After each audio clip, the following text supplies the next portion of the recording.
Robert wanted to see his granddaughter, Pauline, but she was always too busy to visit him. One day, he desperately called her and begged her to return, but didn't explain why he was hysterical. Pauline had to hang up, but a complete stranger rang her a few days later and said something shocking. Before we continue, please take some time to subscribe to Dailydose, like and share this video with your friends. It might brighten their day and inspire them to do good. Also keep watching because an important lesson awaits at the end of the video. Everything is fine, Grandpa. I don't think I can come see you anytime soon. My husband is busy with work, and so am I. We don't have a lot of paid time off, but I'll see what we can do for the holidays this year, Pauline told her grandfather, Robert, when he called. He tried calling at least once a week, as she was the only family he had left in the world after his daughter, Pauline's mother, died years ago. However, they had not seen each other for several years because she had moved from Utah to New York City, and her life was hectic. He missed her terribly and wanted her to visit more often. He couldn't travel to her because he lived on a strict budget and couldn't afford it. Meanwhile, Pauline had her excuses every time why she couldn't come, mainly regarding work, but he always tried to convince her. Sure, honey. Have a good day, he told her, and they ended the call on a happy note. Other than the next few months, the calls became shorter and less frequent because Pauline was up for a promotion at work and needed to focus harder. She often ignored his calls or spoke for less than a minute, excusing herself quickly.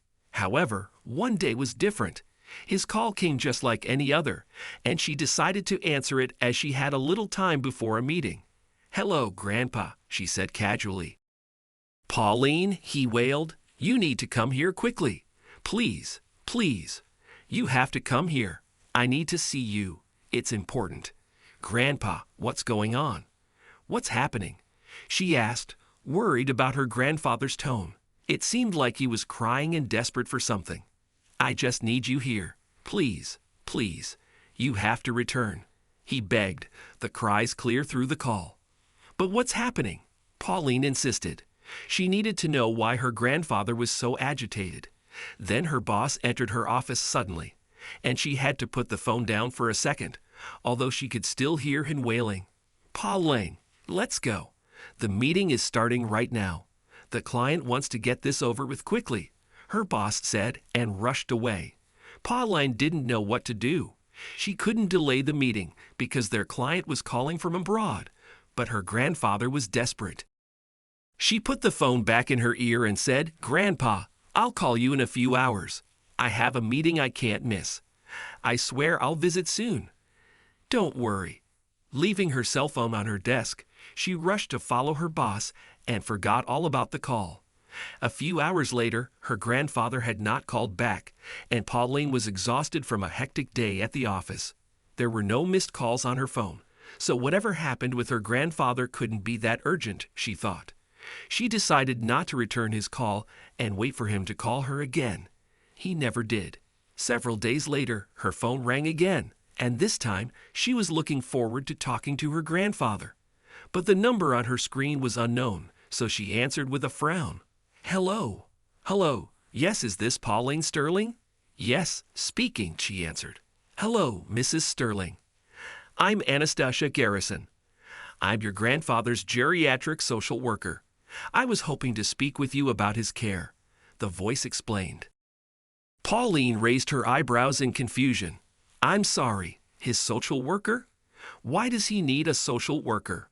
The state took in your grandfather, and he now resides in a nursing home," Mrs. Garrison revealed, taking Pauline entirely off guard.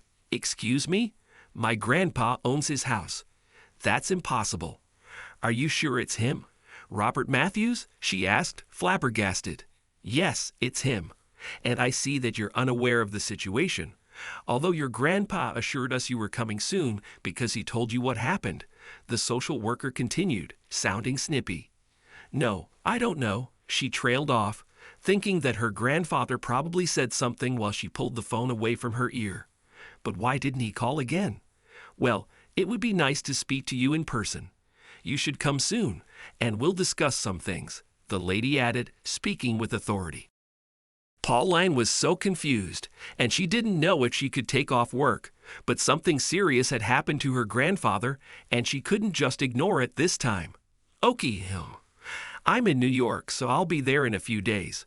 Where is this nursing home?" she asked, and the social worker gave her all the details.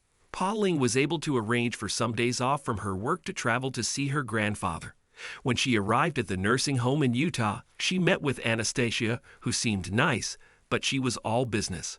"I would like to take my grandfather back to his house." "This must be a mistake," Pauline said immediately, not wanting Robert to be in that nursing home a second longer. "Mrs. Sterling, your grandfather's house burned down some time ago.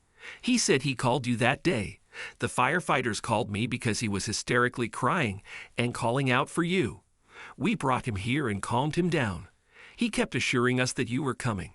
But when you didn't, I decided to call you myself," the social worker explained, shocking Pauline. "Oh my God, his house. I can't believe it. He called me, but I was too busy," Pauline responded, her eyes starting to tear up. "I see," Mrs. Garrison muttered, seemingly judging Pauline but not wanting to be too obvious. "Well, now that you're here, we can decide some things. Your grandfather might need a medical checkup just in case, and we need to know if you want him to stay here permanently." "No, definitely not. I want to get him out, and I'm taking him with me to New York," Pauline responded immediately, wiping her tears. She might have been a lousy granddaughter in the past, but she would rectify that starting now. The social worker finally smiled at her and nodded. She expedited everything, and Pauline bought plane tickets for them that afternoon. Robert was so excited to see his granddaughter and delighted that she was taking him to New York. Eventually, she and her husband bought a new house with an in-law suite, which allowed him privacy in their space. They visited the doctor and put him on meds, but otherwise, Robert was healthy even at his advanced age. "You're going to be around for a while, Mr. Matthews," the doctor told them excitedly, and he was right. Robert was around to meet his granddaughter's 2 children when they were born, and he bounced them on his knees. Meanwhile, Pauline was so grateful to him, and she never took her family for granted ever again.